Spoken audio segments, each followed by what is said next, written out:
ஆண்டவருடைய பரிசுத்தமுள்ள நாமத்துக்கு மகிமை உண்டாவதாக. கடந்து வந்த உங்களை யாவரே ஆண்டவராகிய இயேசு கிறிஸ்து நாமத்தில் அன்புடன் வாழ்த்துகிறேன். விசேஷித்து என்னை அழைத்து ஆண்டவருடைய வார்த்தையை நீங்கள் போதிக்க வேண்டும் என்று சொன்ன அருமையான ஊழியக்காரனை அவருக்கும் அவருடைய குடும்பத்திற்கும் என்னுடைய நன்றியை நாங்கள் தெரிவித்துக் கொள்கிறோம். திருவிருந்து ஆராதனை இப்படித்தான் நீங்க செய்வீங்க என்று அருமையான ஊழியக்காரன் சொல்லி எனக்கு தெரியும். இப்படித்தான் திருவிருந்து செய்ய வேண்டும், இதுதான் அதனுடைய என்ன சொல்றது மாடல் என்று சொல்லி அப்படி என்ன ஒன்றும் பைபிளில் இல்ல. என்னை நினைவு கூறும்படி இது செய்யுங்கள் என்கிறார்.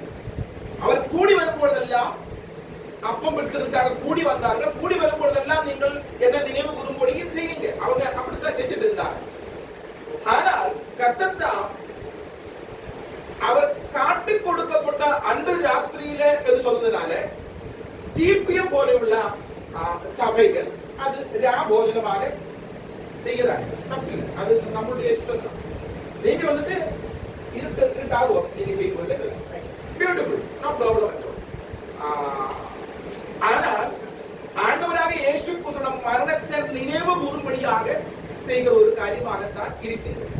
காலையில நீங்கள் நல்ல ஒரு மெசேஜ் கேட்டுக்கிறீங்க.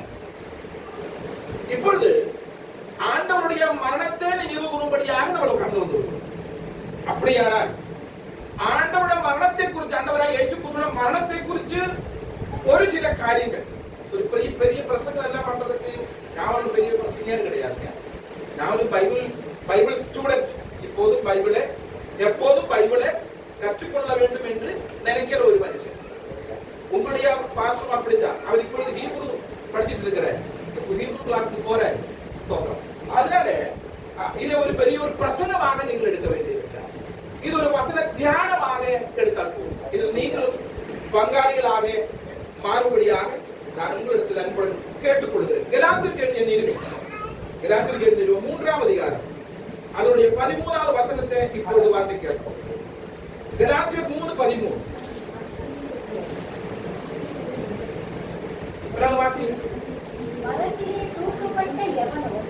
மரத்திலே தூக்கப்பட்ட எவனோ சபிக்கப்பட்டவன்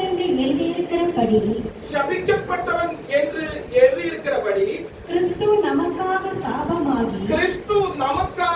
சாபமாகி நியாயப்பிரமாணத்தின் சாபத்திற்கு நம்மை நீங்களாக்கி மீட்டுக் கொண்டார். கிறிஸ்து நமக்காக சாபமாகி நியாயப்பிரமாணத்தின் சாபத்திலிருந்து நம்மளை நீங்களாக்கி விட்டார், நம்மளை மீட்டுக் கொண்டார் என்று எழுதப்பட்டிருக்கிறது. மரத்தில் தூக்கப்பட்ட எவனும் சபிக்கப்பட்டவன் என்று எழுதியிருக்கிறது போல. எங்க எழுதியிருக்கிறது? மரத்தில் தூக்கப்பட்டவன் எல்லாம் சபிக்கப்பட்டவன் என்று எங்க எழுதியிருக்கிறது? உபாகம புஸ்தகம் 11ஆம் அதிகாரம் 26வது வசனம். உபாகம புஸ்தகம் 11ஆம் அதிகாரம் 26வது வசனம். இதோ இன்று நான் உங்களுக்கு முன்பாக ஆசீர்வாதத்தையும் சாபத்தையும் வைக்கிறேன். இன்று நான் உங்களுக்கு கற்பிக்கிற உங்கள் தேவனாகிய கர்த்தரின் கற்பனைகளுக்கு கீழ்ப்படிந்தீர்கள் ஆனால் ஆசீர்வாதமும். 21:23 அவைகளை உங்கள் வீட்டு நிலைகளிலும் உங்கள் வாசல்களிலும் எழுதுவீர்களாக. நீங்கள் உங்கள் தேவனாகிய கர்த்தரிடத்தில் அன்பு கூர்ந்து அவர் வழிகளெல்லாம் நடந்து அவரை பற்றி கொண்டிருக்கும்படி நான் உங்களுக்கு செய்ய கற்பிக்கிற இந்த கற்பனைகளெல்லாம் ஜாக்கிரதையாய் கை கொள்வீர்களானால் கர்த்தர் உங்களுக்கு முன்பாக அந்த ஜாதிகளெல்லாம் துரத்தி விடுவார். உங்களை பார்க்கிலும் ஜனம் பெருத்த பலத்த ஜாதிகளை நீங்கள் துரத்துவீர்கள்.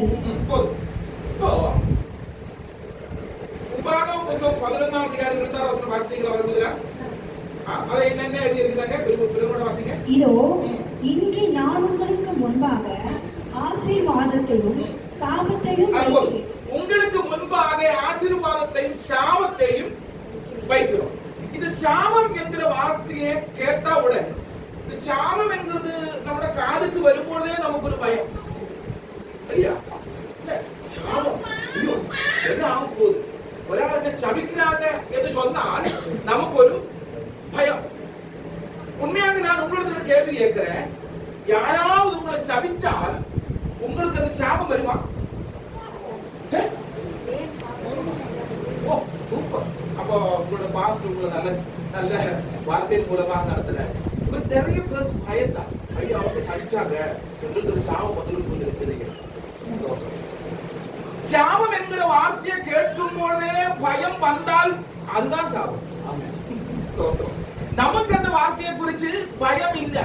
என்று கேட்டால் ஆண்டவருடைய பிள்ளைகளை சபிக்கும்படியாக பிலேயாம் பாலாக்கை அழைத்து கொண்டு வருகிற ஒரு சபம் உண்டு. ஆமென். என்னாகமம் புஸ்தகத்தில் அங்கே பிலேயாம் பாலாக்கை அழைத்து கொண்டு வருகிற சமயத்தில் பாலாக்கு எப்படியெல்லாம் முயற்சி பண்ணியும் ஆண்டவருடைய பிள்ளைகளை அவரால சபிக்க முடியவில்லை. அந்த மலையில ஏறிந்து பாரு, இந்த மலையில ஏறிந்து பாரு, இங்க ஏறிந்து பாரு, பெரிய ஒரு கூட்டம் ஜனங்கள் அவன் அங்க பாளையம் அடிச்சு அங்க இருக்கிறாங்க. அவங்களை சபியம் சொல்லும் பொழுது ஆமென் ஆண்டவர் சொன்னாரு பிலேயாமிடத்தில், பாலாக்கினிடத்தில், ஆண்டவர் ஆசீர்வதித்து வச்சிருக்கிறவர்களே ஒருவனாலும் சபிக்கவே முடியாது. ஒரு ஆண்டவரால் ஆசீர்வதிக்கப்பட்ட பிள்ளை அவரே அவருக்கு சாபம் ஆகாதுங்க. சாபம் அவங்களுக்கு சாபமிக்க அவங்களை சபிக்க முடியாது. ஏற்கனவே ஆண்டவர் அவரை ஆசீர்வதித்து வைத்திருக்கிறார். ஆமென். நீங்கள் ஆசீர்வாதத்தை பெற்றுக்கொள்ளும்படியாக அழைக்கப்படுவதாக இருக்கிறபடியால் நீங்கள் ஆசீர்வதிக்கிறவர்களாக இருக்க வேண்டும். நம்ம ஆசீர்வதிக்கிறதுக்கு ஆசீர்வதிக்கப்பட்டவர்களாக அழைத்திருக்கிறோம். நம்ம வேற ஒரு ஆளை சபிக்கவும் முடியாது. அப்ப பைபிளில் இந்த சாபம் எங்க இருந்து வந்தது என்று பார்க்கும் பொழுது முதல் முறையாக சாபம் என்கிற வார்த்தையை நம்ம எங்க பார்க்கிறோம் என்று கேட்டால் ஆதியாகம புஸ்தகம் அதோட 3ஆம் அதிகாரத்தில் நம்ம பார்க்கிறோம். வாசிங்க ஆதியாகமம் 3:14.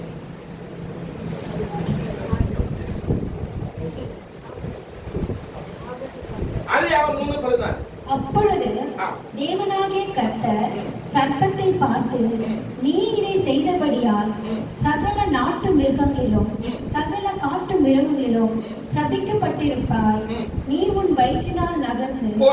இது ஆதியாகம புஸ்தகத்தில் மனிதன் பாவம் செய்ததற்கு பிறகு, ஆதாமும் ஏவாளும் பாவம் செய்ததற்கு பிறகு பூமியில் சாபம் வருகிறது. ஆண்டவர்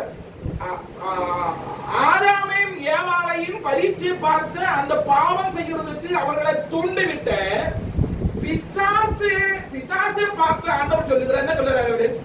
இப்ப வாசிச்ச வேண்டிய சகல நாட்டு மிருகங்களிலும் காட்டு மிருகங்களிலும் சபிக்கப்பட்டிருப்பாய், நீ சபிக்கப்பட்டிருப்பாய் என்று ஆண்டவர் சொல்லுகிறார். அப்போது சாபம் முதல் முறையாக வேத புஸ்தகத்தில் நாங்கள் பார்க்கும் பொழுது சாபம் யார் மேல வந்தது? சர்ப்பத்தின் மேல் தான் வந்தது சாபம். நீ சபிக்கப்பட்டிருப்பாய் என்று ஆண்டவர் சொல்லுகிறார். அதற்கு பிறகு 3:17 வாசிக்கும் பொழுது ஆதியாகமம் 3:17 சீக்கிரப்படி. பின்பு அவர் ஆதாமை நோக்கி, நீ உன் மனைவியின் வார்த்தைக்கு செவி கொடுத்து புசிக்க வேண்டாம் என்று நான் உனக்கு விலக்கின விருட்சத்தின் கனியை புசித்தபடியினால் பூமி உன் நிமித்தம் சபிக்கப்பட்டிருக்கும்.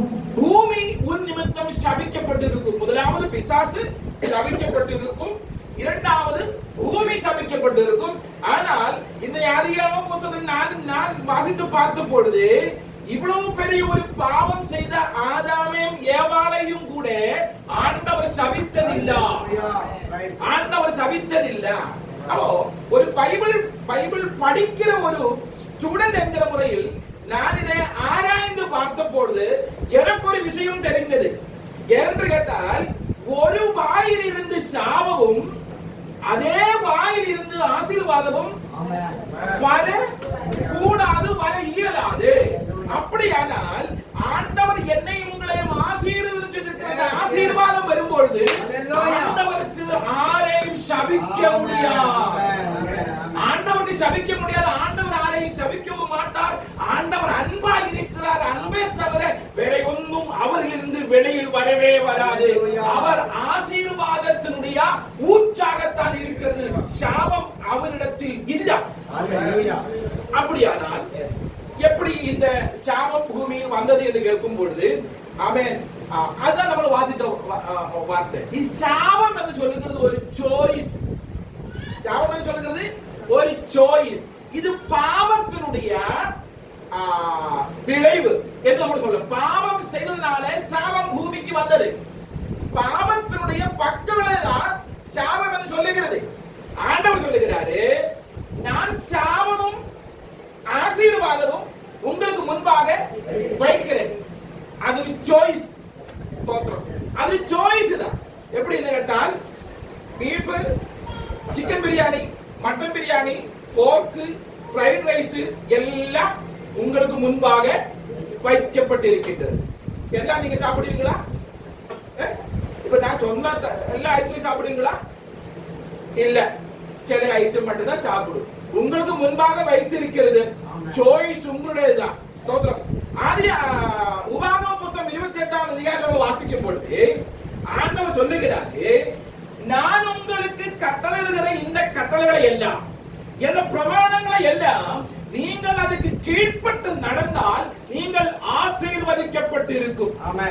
நீங்கள் அதை மீறி நடந்தால், நீங்கள் அதுக்கு கீழ்ப்படாமல் இருந்தால் ஆட்டோமேட்டிக்கலி நீங்க என்ன தேர்ந்தெடுக்கிறீங்க? சாபத்தை நீங்க தேர்ந்தெடுக்கிறீங்க. ஸ்தோத்திரம்.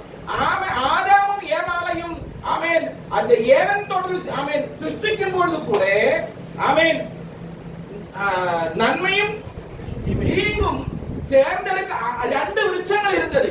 ஸ்தோத்திரம். ஆண்டவர் சொன்னாரு, என்ன சொன்னாரு?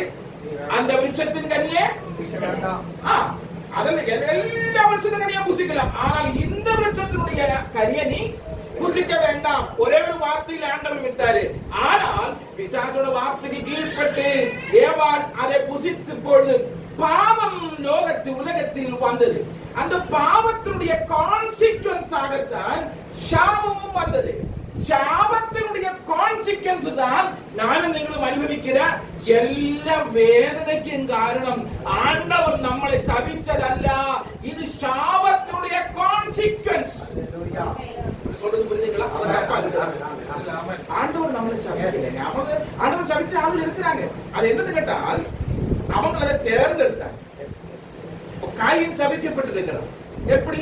காயினுக்கு ஆபேல் பலி செலுத்துறது போல ஆண்டவருக்கு உகுந்த பலியே செலுத்துறதுக்கு அவனுக்கு சாய்ஸ் இருக்குது. ஆனால் அவன் அதை செய்யறதில்லை. அது மட்டுமல்ல, அவன் அவனுடைய சகோதரனை கொலை செய்து விட்டு அவனுக்கு சாபத்தை ஏற்றுக்கொண்டான். அவன் ஆண்டவராக சபிக்கிறது இல்லை. இந்த முன்னாடி வச்சிருக்கிறது that is your choice. நீங்க எந்த வழியில் நடக்கிறீர்களோ, ஆண்டவருடைய பெரிய கிருபையினால் ஆண்டவருடைய வழியை தேர்ந்தெடுத்து அந்த சாபத்துக்கு விலகி இருக்கும்படியாக ஆண்டவர் நமக்கு கிருபையை பாராட்டி இருக்கிறார். அல்லேலூயா. பாவத்தினுடைய கான்சிக்வன்ஸ் சாபத்தினுடைய கான்சிக்வன்ஸ் தான்.